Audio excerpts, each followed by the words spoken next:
Welcome to the very first Behind the Steam episode. Really appreciate you guys for joining. Please don't forget to like, subscribe, and share. And if you feel led to donate to educate, CashApp BARBERBEARDCO. Today we're going to do a skin fade in style, and this is our classic haircut experience tutorial. So we're going to start this off by creating your initial perimeter or design line and cutting from bottom to top vertically to provide a soft edge with lever in the open position. Now I can't stress this enough, but clean lines make great haircuts. So be consistent on making your clean part lines.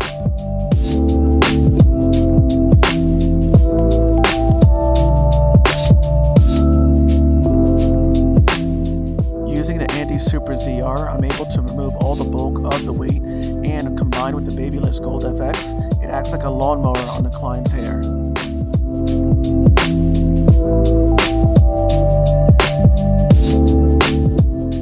Back to clipper work, you're going to use the one guard open so you can soften the edge. This will provide a soft weight and balanced weight placement. The distance between each fade band should be about an inch, and you want to use your pinky to pull down the ear. Don't be afraid to move your client to get a better angle.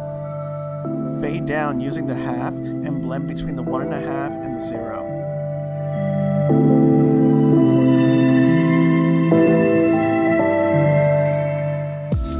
Using your pinky to move the client's ear allows maximum exposure for the clipper to enter. Next, come back with the 0 and blend the original design line using the corners of your blade.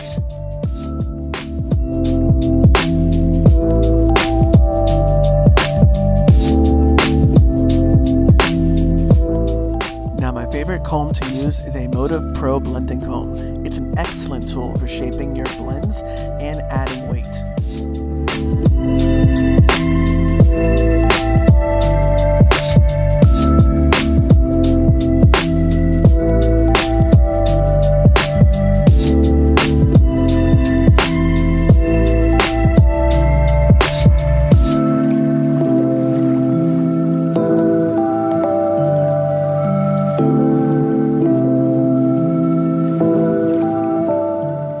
Anything that's worth doing is going to take some time to master, so don't rush this technique.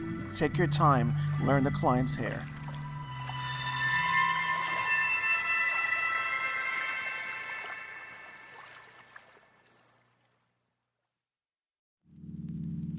It may appear that nothing is cutting, but there is a shape being formed at the end result.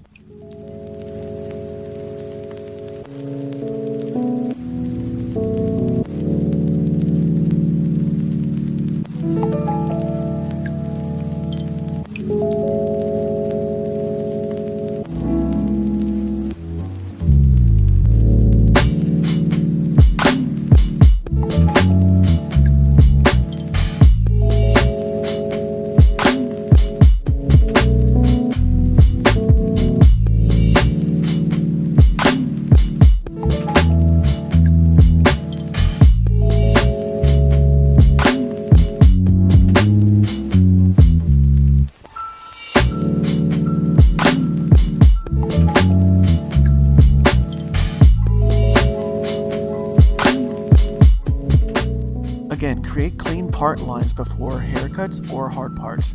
They really do make a difference.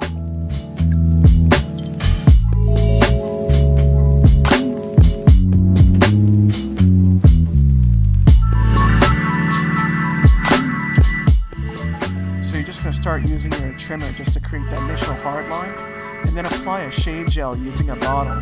Got that idea from Tune 45. Thank you, Chris Vasco.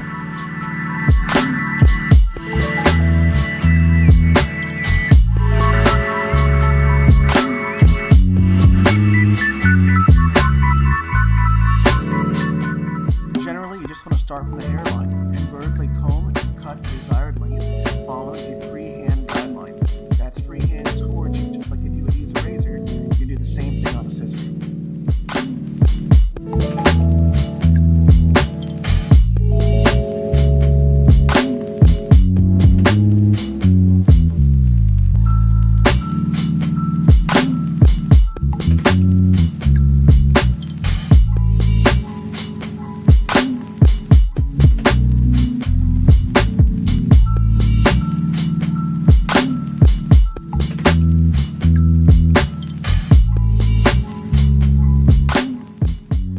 Texturizing shears do blend the remaining weight and create texture on longer lengths, but I wouldn't recommend using it for every single haircut.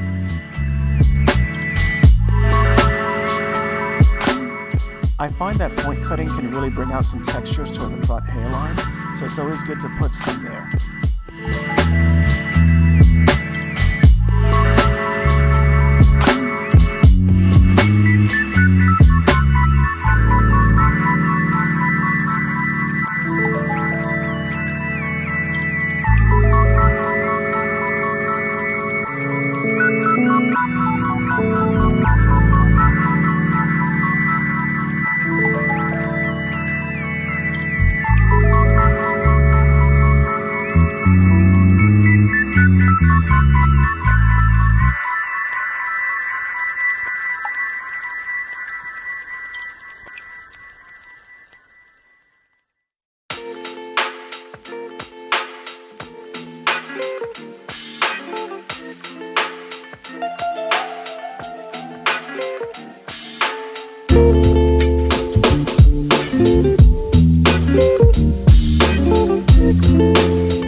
Should be used on the C shape right by the temple peak point.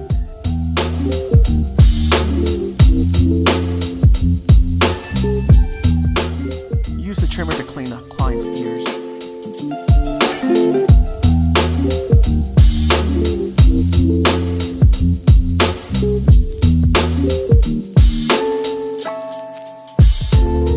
Back to the fade with a 1.5 open guard. You're going to blend between the 2 and the 1.5 open. And to blend between the scissor and the fade, you're going to use a 2.5 guard open on your Andis Master. This will create a blurry blend effect.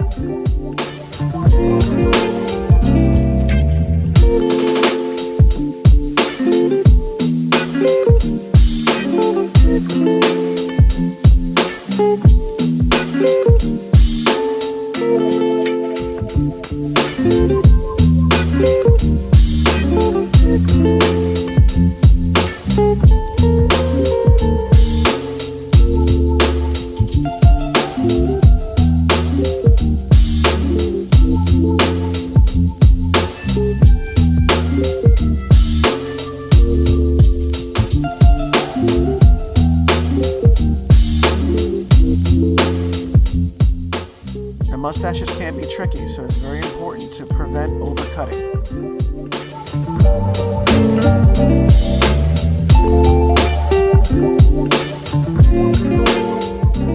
Minor razor work will be done to the top of the lip.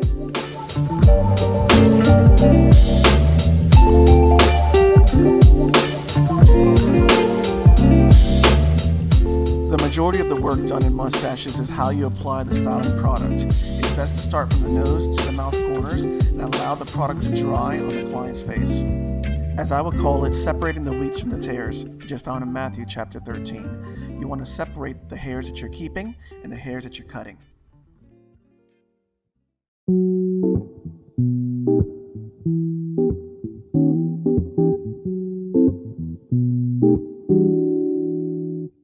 Using the Andis Slimline Pro Li, I'm going to cut the tears away from the wheat.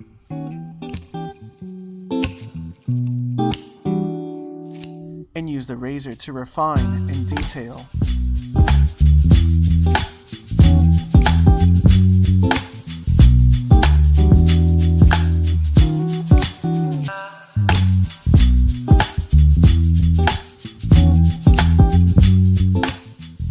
Use a blow dryer to create volume in the client's hair.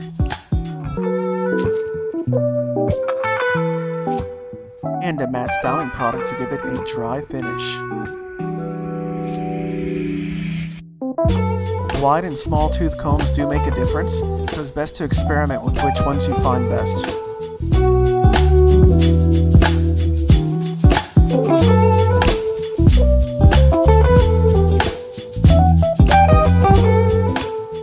At this point, the client's haircut style is practically done.